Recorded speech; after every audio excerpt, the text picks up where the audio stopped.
사도행전 4장 1절에서 12절까지의 말씀 마음을 집중하여 함께 봉독합니다. 사도들이 백성에게 말할 때 제사장들과 성전 맡은 자와 사두개인들이 이르러 예수 안에 죽은 자의 부활이 있다고 백성을 가르치고 전함을 싫어하여 그들을 잡음에 날이 이미 저물었으므로 이튿날까지 가두었으나 말씀을 들은 사람 중에 믿는 자가 많으니 남자의 수가 약 5천이나 되었더라.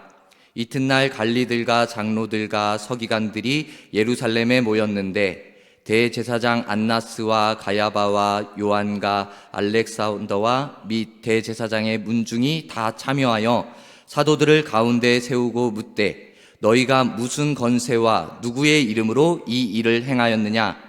이에 베드로가 성령이 충만하여 이르되 백성의 관리들과 장로들아, 만일 병자에게 행한 착한 일에 대하여 이 사람이 어떻게 구원을 받았느냐고 오늘 우리에게 질문한다면 너희와 모든 이스라엘 백성들은 알라. 너희가 십자가에 못 박고 하나님이 죽은 자 가운데서 살리신 나사렛 예수 그리스도의 이름으로 이 사람이 건강하게 되어 너희 앞에 섰느니라.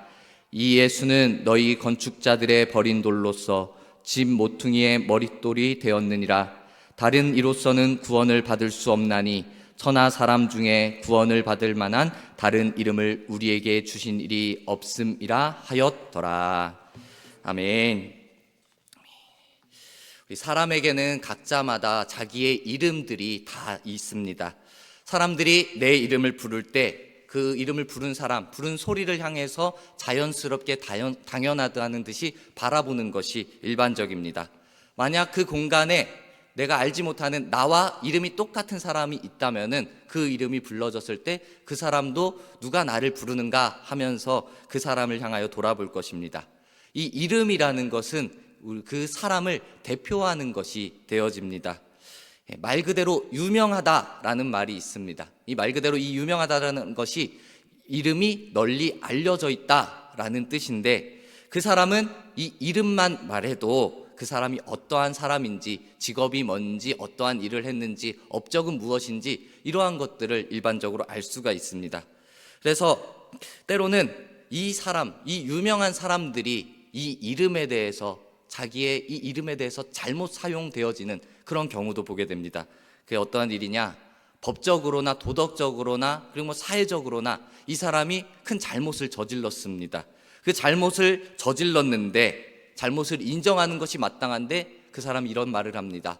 내가 누군지 아냐? 내 이름이 뭔지 아냐? 알면서도 이러냐? 라고 자기의 이름을 들먹이는 것입니다. 잘못을 회피하는 방법으로 사용하는 것입니다. 이름이라는 것은 자신을 대표하는 것이고 자신을 드러내는 것이 되어지는데 이것이 선한 영향력으로 사람들에게 전달되어져야 할 것입니다.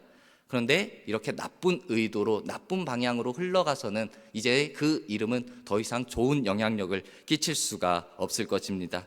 마찬가지입니다. 이곳에 있는 우리 모든 한 사람 한 사람들이 각자마다 가지고 있는 내 자신의 고유의 이름이 이제 다른 사람들에게 선한 영향력으로 흘러가기를 소망합니다. 특별히 소망하기는 우리 여러분들의 이름이 예수 그리스도를 믿는 사람의 이름으로서 다른 사람이 우리의 이름을 듣고 생각할 때 저 사람은 정말 예수님 잘 믿는 사람이야. 저 사람을 통하여서 예수님이 참 좋은 분이신 것을 우리가 알겠어 라는 그런 선한 영향력으로 흘러갔으면 좋겠습니다. 우리가 선하신 능력의 이름 그 예수님을 부를 때 마찬가지로 우리 또한 그 예수님을 닮아가게 되어져 있습니다. 내 노력도 필요하겠지만 그 선하신 예수님께서 우리를 사랑하시고 우리에게 은혜를 베풀어 주시며 우리에게 그 능력으로 행하여 주시기에 우리는 그분을 닮아갈 수 있는 것입니다. 오늘도 그 능력의 이름 되어진 예수님의 이름을 부르며 우리가 은혜를 먼저 누리고 그 은혜를 깨달아 이 세상 가운데 선한 영향력을 전하는 우리 모두가 되기를 소망합니다. 우리 예수님의 제자들이 예수님이 부활하시고 그 승천하시고 나신 후에 그들이 이제 본격적으로 복음을 전파하기 시작합니다. 그러면서 그들이 자신의 의를 드러내는 것이 아닙니다. 마찬가지입니다. 이들도 예수 그리스도의 이름을 드러내며 행하는 것입니다. 그 가운데 오늘 우리는 사도행전 4장의 말씀을 보았는데 앞장 말씀을 본다면요, 3장에 그 태어날 때부터 못 걷게 된 일을 이 베드로와 요한이 예수 그리스도의 이름으로 명하여 일어나게 하는 그 기적을 행하는 장면이 나옵니다. 예수님의 수제자 첫 번째 제자였던 베드로의 능력으로가 아니라 예수 그리스도의 이름으로 일어나 걸으라 라고 선포하는 장면입니다. 그분의 능력으로, 예수님의 이름의 능력으로 그 기적이 나타났습니다. 걷지 못하던 이가 그 앉아있던 자리에서 일어나게 되었고, 걷기도 하고 뛰기도 하며, 그리고 중요한 것, 그가 하나님을 찬양하는 것입니다. 하나님 앞에 영광 돌리며, 이전에는 앉아 있었던 곳이 성전 밖에 쪽이었습니다. 그런데 이제 성전 밖에서 성전 안쪽으로 들어와서 그 베드로를, 사도들을 따라다니며 예수님을 찬양하는 모습으로 변화되어진 것입니다. 이 기적이 나타났는데, 그런데 그 가운데 이 기적을 보면서 모든 사람이 정말 하나님이 살아계시구나, 하나님의 능력이 있으시구나 라고 이렇게만 보진 않았습니다. 그 가운데 몹시 놀라며 이상하게 여긴 사람들 외에도 많은 사람들이 베드로와 요한의 이 행함을 보고 이상하게 생기는 것 외에 싫어하는 사람들도 있었던 것입니다. 베드로는 먼저는 자기들을 이상하게 여기는 사람들을 향하여서 이렇게 말하는 겁니다. 자기들의 능력으로 나타나서 행한 것처럼 말하는 이 사람들을 향하여 말합니다. 보시는 바와 같이 여러분, 이 사람은 태어날 때부터 못 걷던 사람입니다. 근데 이 사람이 예수 그리스도의 이름으로 지금 낫게 되었습니다. 이것이 나타난 것은 예수 그리스도의 이름을 믿는 우리들로 향하여, 베드로, 요한, 우리들로 향하여 나타난 것입니다. 예수님을 믿는 그 믿음이 지금 여러분 앞에 이 사람이 건강하게 서 있게 된 것입니다 라고, 이것이 오직 예수님의 능력으로 나타난 것이다 라고 잘 설명하고 있는 것입니다. 베드로는 자신의 이름을 드러내지 않았습니다. 사람들 앞에서 예수 그리스도의 이름만을 분명하게 선포하였던 것입니다. 그리고 더 나아가서 복음을 전할 때 사람들이 십자가에 달려 죽게 하신 예수 그리스도, 그리고 하나님께서 다시 살아나게 하신, 부활하게 하신 예수 그리스도, 그 예수 그리스도의 이름이 오늘 평생을 앉아 지내던, 그냥 구걸하며 지내던 이 사람을 지금 일어나게 했다, 구원해 주었다 라고 복음을 선포한 것입니다. 그러므로 너희는 이제 회개하고 돌이켜 너희 죄 없이 함을 받으라 라고 담대하게 복음을 선포하는 것입니다. 지금 이것이 복음을 선포하는 중간이었습니다. 아직 복음을 다 전하고 끝난 것이 아니었습니다. 이것이 3장까지의 내용이었습니다. 오늘 본문 4장의 말씀이 이제 시작되어집니다. 4장의 말씀에 본다면요, 베드로와 요한이 지금 아직 복음을 선포하고 전하고 있는 그때 지금 제사장들이 나타나는 것입니다. 성전 맡은 자들, 그리고 사두개인들이 나오고 있는 것입니다. 그들은 지금 이 베드로와 요한이 가르치고 기적을 행하고 예수님의 부활을 내세워서 전도하고 있는 것을 싫어했다라고 분명하게 성경에 직설적으로 표현하고 있습니다. 그래서 그들이 싫어하니까 그 사도들을, 베드로와 요한을 잡아 가두는 것입니다. 그리고 바로 심판하지는 않고 날이 저물어서 하루 동안은 감옥에 가두어 두었던 것입니다. 그리고 다음 날이 되어서 많은 사람들이 막 모입니다. 근데 사람들이 그냥 베드로와 요한이 대단한 사람이다라는 것을 보려고 모인 것이 아니라 그때의 권력자들이, 그 지휘하는 사람들이 모이는 것입니다. 말씀해 보니까 관리들, 장로들, 서기관들이 여기 모였다고 합니다. 대제사장을 비롯해서 대제사장의 친척들, 문중들까지 모이는 것입니다. 그리고 이제 딱 둘러싸고 이 베드로와 요한을 그 중간에 세우고 그들에게 묻습니다. 그들의 질문이 7절에 나옵니다. 너희가 무슨 건세와 그리고 누구의 이름으로 이 일을 행하였느냐라고 그를 신문하며 묻는 것입니다. 지금 이들은 심판하기 위하여 모인 이들은 그 당시에 최고 권력자들, 최고 힘이 있는 지도자들이었습니다. 근데 이들이 사실 확인을 위해서 사도들이 정말 누구의 이름으로 행했는가, 이 사실을 확인하기 위해서 무슨 건세와 누구의 이름으로 행했냐라고 물어본 것이 아닙니다. 이것은 당시에 예수님은 그 전에 하나님의 아들이라, 자칭 하나님의 아들이라 라고 이렇게 말을 하며 이것이 신성 모독죄에 해당되었기 때문에 사도들이 만약 예수 그리스도의 이름으로 행했다라고 한다는 것에 대해서 정죄하고 그들을 심판하기 위한 그런 질문이었습니다. 사실 마태복음에 보면은 예수님이 그 생전에, 예수님이 이 십자가의 사건을 당하기 이전에 대제사장에게 이런 비슷한 질문을 이미 공격을 받기도 했습니다. 그때도 예수님은 이들이 그런 의도를 가지고 온다라는 것도 알았기 때문에 지혜롭게 그 질문에 답을 했습니다. 지금 이 사도들이 그러한 신문 앞에 서 있는 것입니다. 당연히 위축될 수밖에 없었을 것입니다.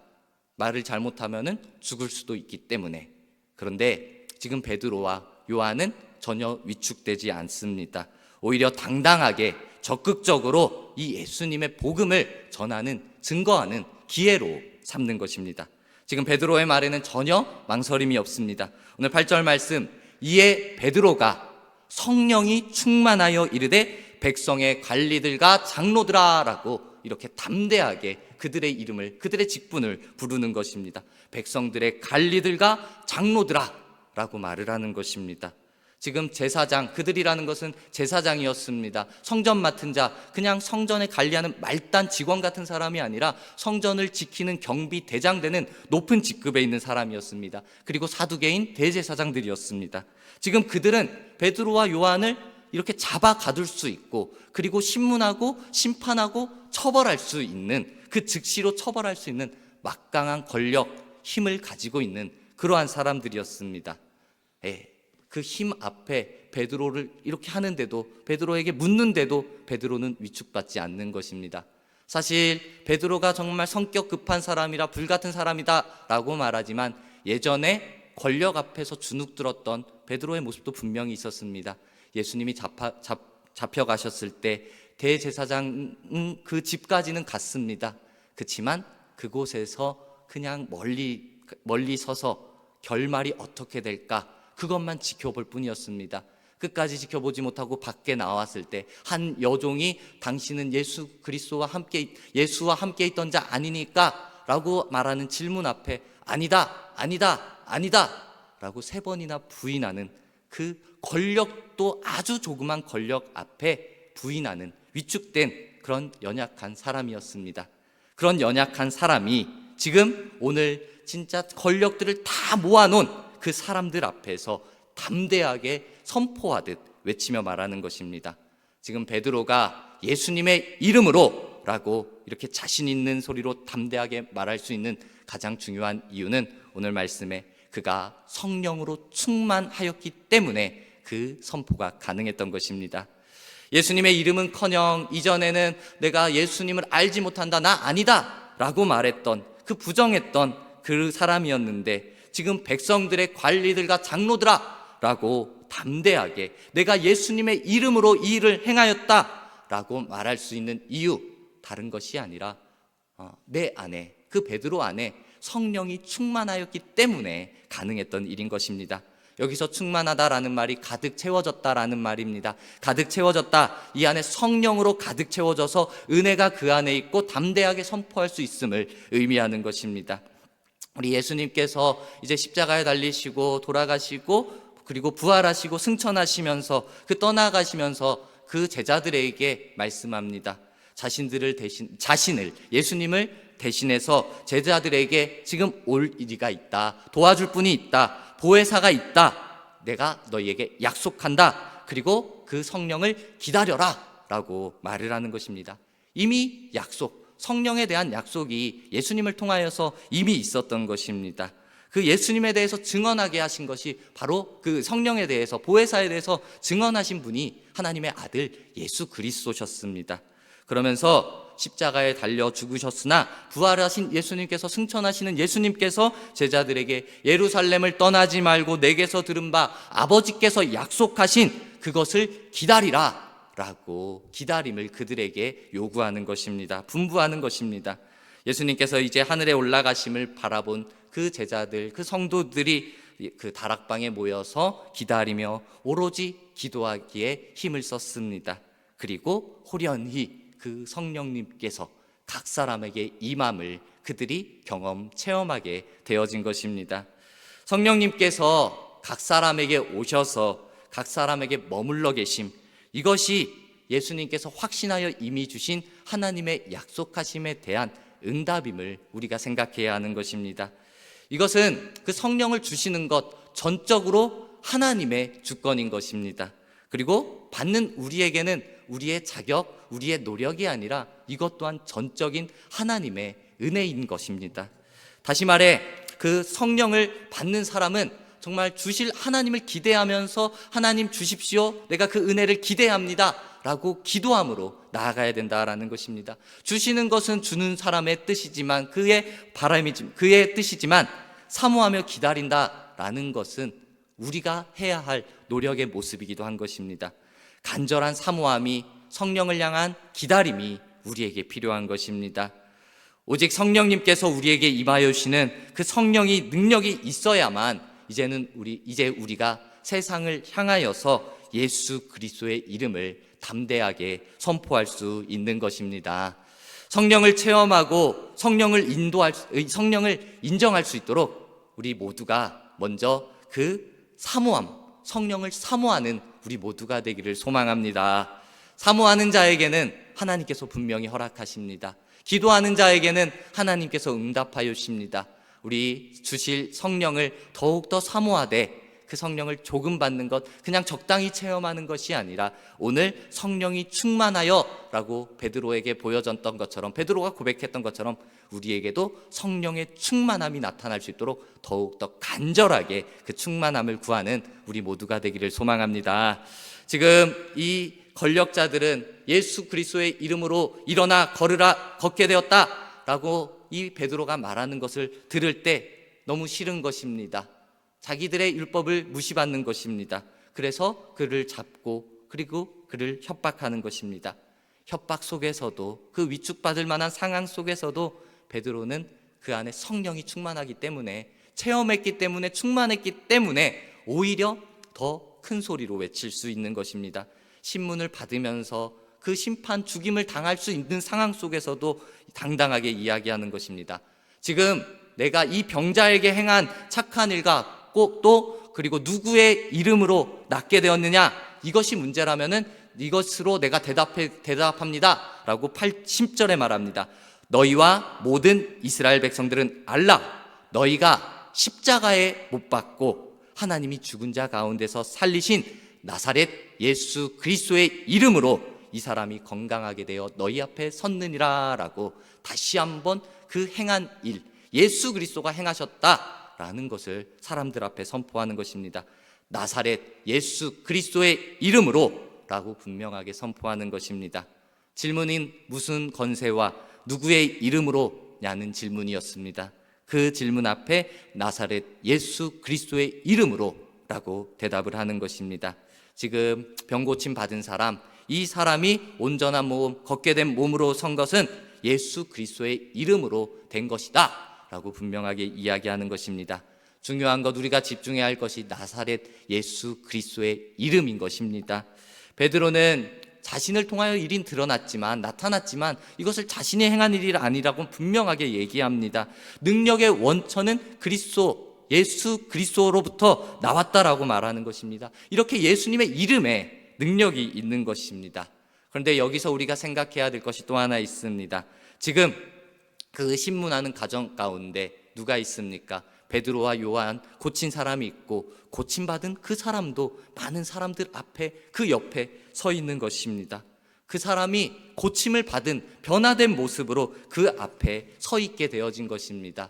그 사람은 그냥 일부만 알고 있는 사람이 아닙니다. 그 평생을 성전 앞에서, 문 앞에서 구걸하는 인생으로 살아왔기 때문에 오고 가는 많은 사람들이 그를 보았던 것입니다. 그가 걷지 못했고 그가 우울하게 지냈던 그 삶을 많은 사람들이 알고 있었던 것입니다.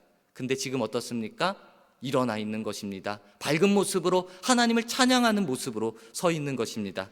그래서 오늘 읽진 않았지만 뒷절에 본다면은 14절에 이 권력자들이 말합니다. 병 나은 사람이 그들과 함께 서 있는 것을 보고 비난할 말이 없는지라 라고 인정을 하게 되어지는 것입니다. 그가 고침받은 사람이 옆에 있으니까 이게 증인이 되니까, 증거가 되니까 더 이상 비난을 하지 못하는 것입니다. 이렇게 이 베드로와 요한이 다시 한번 예수님의 이름을 자신 있게 선포할 수 있었던 것은 예수님의 이름의 능력과 함께 이 증거가, 증인이 나타나기 때문에 그러할 수 있었던 것입니다.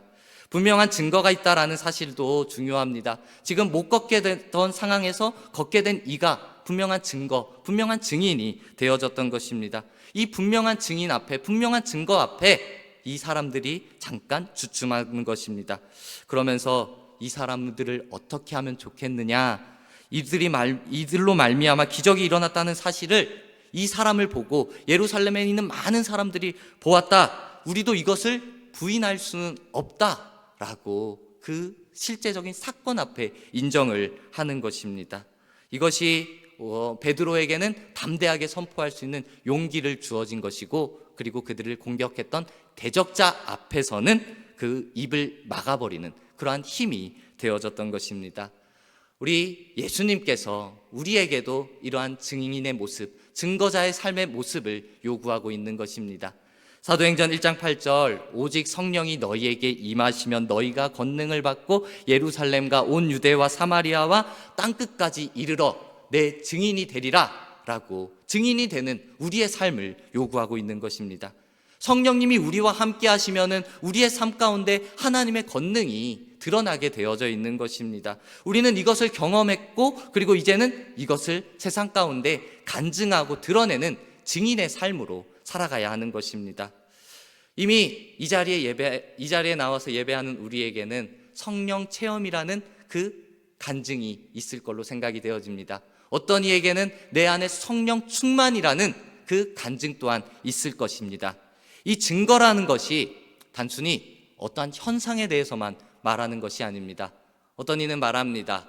내가 뜨겁게 기도하다가 방언을 받았다라고 말을 합니다. 또 어떤 이는 말합니다. 내가 깊은 묵상 속에서 하나님이 보여주신 환상이 있다라고, 환상을 보았다라고 이런 말들을 합니다. 이것도 분명한 성령의 체험 중에 하나일 수가 있을 것입니다. 그런데 이러한 것만이 성령 체험이고 성령 충만함의 모습이 결코 아닙니다. 성령 체험이라는 것, 성령 충만이라는 것은 우리가 기도하는 그 가운데 하나님의 역사하심을 느끼는 것입니다. 그리고 그것으로 인하여서 내가 더 하나님만을 의지하고 하나님만을 신뢰합니다 라는 고백이 되어지는 것입니다.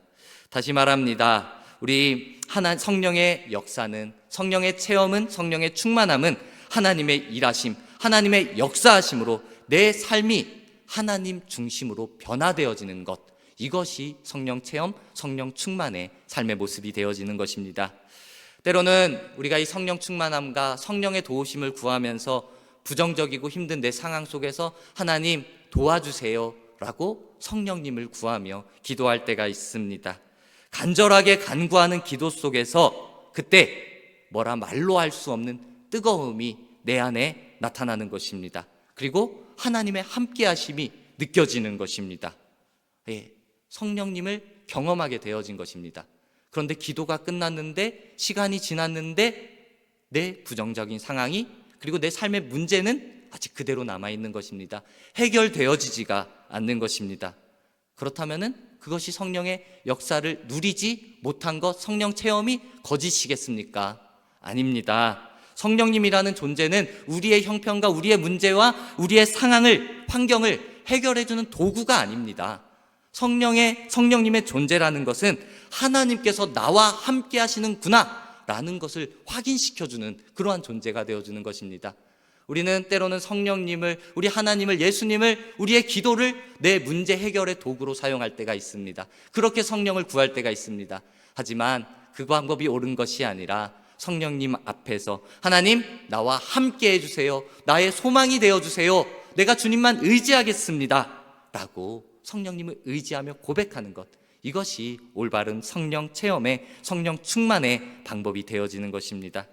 그렇기 때문에 내 삶의 실제적인 변화가 없을지라도 내 안에 성령님이 계시고, 그리고 내 안에 성령님께서 일하시고, 내 안에 성령님께서 충만하심을 느낄 수 있다면은 이제 우리의 삶은 부정적인 상황 속에서도 문제가 가지고 있다 할지라도 우리는 소망함을 가지고 기쁨으로 그 하루하루를 살아갈 수 있는 것입니다. 이렇게 우리가 예수님의 이름으로 선포할 때 우리의 삶에 하나님의 약속의 증거가 분명하게 나타나게 되어질 것입니다. 이것이 세상에서 말하는 복만이 아닙니다. 우리의 세상의 복은 물질의 복이고 건강의 복이고 자녀가 잘 되어지는 그 관계의 복을 말할 수 있을 것입니다. 하지만 그러한 세상의 복을 넘어서 이 하나님께서 말하는 우리의 증거는 담대한 믿음을 이야기하는 것입니다. 지금 베드로와 요한이 그 권력자들 앞에서 예수 그리스도의 이름으로 했다라고 말한다면 신성모독죄로 죽을 수도 있지만 유일한 구원자 예수 그리스도의 이름을 선포하는 것입니다. 예수 그리스도의 이름으로 내가 행했다라고 외치는 것입니다. 우리도 이처럼, 이 베드로처럼, 요한처럼 담대하게 당당하게 예수님을 선포하며 예수님의 증거자가 되는 우리 모두가 되기를 소망합니다. 우리 예수님의 증거자가 되기 위해, 예수님의 증인이 되기 위하여서 하나님을 향한 절대적인 순종이 우리에게 필요한 것입니다.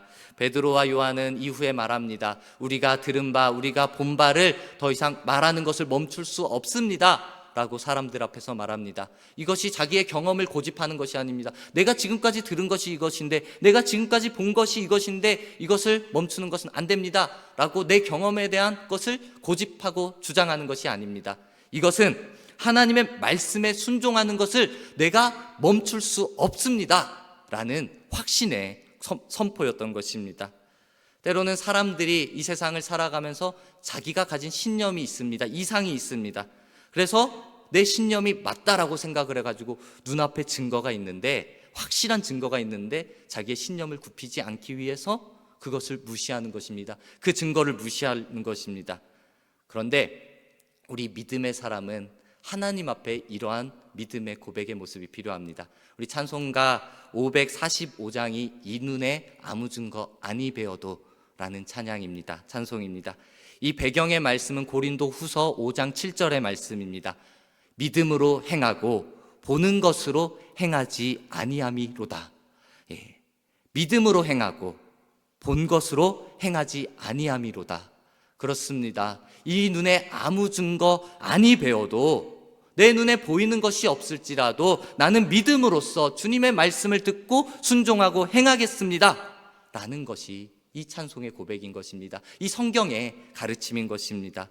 세상에 내 신념이 중요할 수 있지만 하나님이 보여주신 약속보다, 그리고 보이지 않도록, 보이지 않아도 하나님께서 우리에게 약속하신 그 말씀을 절대로 무시할 수 없는 것입니다. 예수님의 이름으로 드러나 보이는 증거가 있기에 우리는 이 세상에서도 담대하게 복음을 선포할 수 있는 것입니다. 그리고 그 선포 앞에서 우리를 대적하는 사람들이 그 입을 닫을 수 있는 것입니다. 이 세상 가운데 명백한 증거 앞에 인정하지 않는 사람들도 있지만, 그리고 때로는 우리의 경험이 온전하지 완전하지 못함도 인정을 해야 하지만, 우리는 그렇기 때문에 더욱더 우리가 의지해야 될 것, 내 경험을 넘어선 하나님의 말씀이 바로 우리가 의지해야 될 것입니다. 베드로가 예수님의 이름으로 그렇게 자신 있게 선포할 수 있었던 것, 가장 먼저는 성령의 충만함으로 서 있었기 때문이었습니다. 그리고 예수 이름으로 나타난 증거가 그 가운데 있었기 때문이었습니다. 그리고 또한 중요한 것, 그의 결단의 고백이겠죠. 하나님을 향한 말씀 절대적인 순종하겠습니다 라는 고백이 있었기 때문에 예수 이름으로 라고 세상을 향하여 선포할 수 있었던 것입니다. 이제 우리에게도 이 세 가지의 모습, 성령의 충만함, 증거자, 그리고 하나님의 말씀의 순종함, 이것이 우리 안에도 있기를 간절히 소망합니다. 때로는 내 믿음이 조금 부족할 수 있습니다. 그렇지만 예수 이름으로 드러난 그 증거를 믿고 담대함으로 선포하며 나가기를 간절히 소망합니다.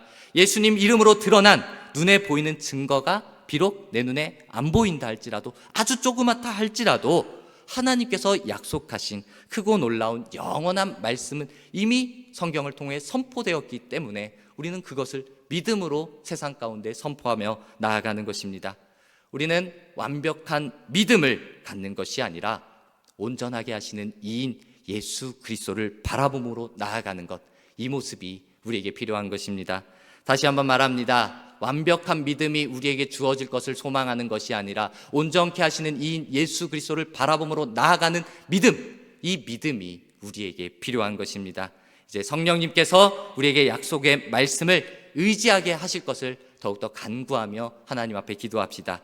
그리고 예수님의 이름으로, 나사렛 예수 그리스도의 이름으로 우리가 우리 안에서만, 이 교회 안에서만 그냥 선포하는 것이 아니라 세상을 향하여 선포하고, 그리고 그 승리를 약속하신 하나님의 말씀을 더욱더 의지하며 이 세상 가운데 기쁨으로 승리하며 살아가는 우리 모두가 되기를 주님의 이름으로 축복합니다. 아멘.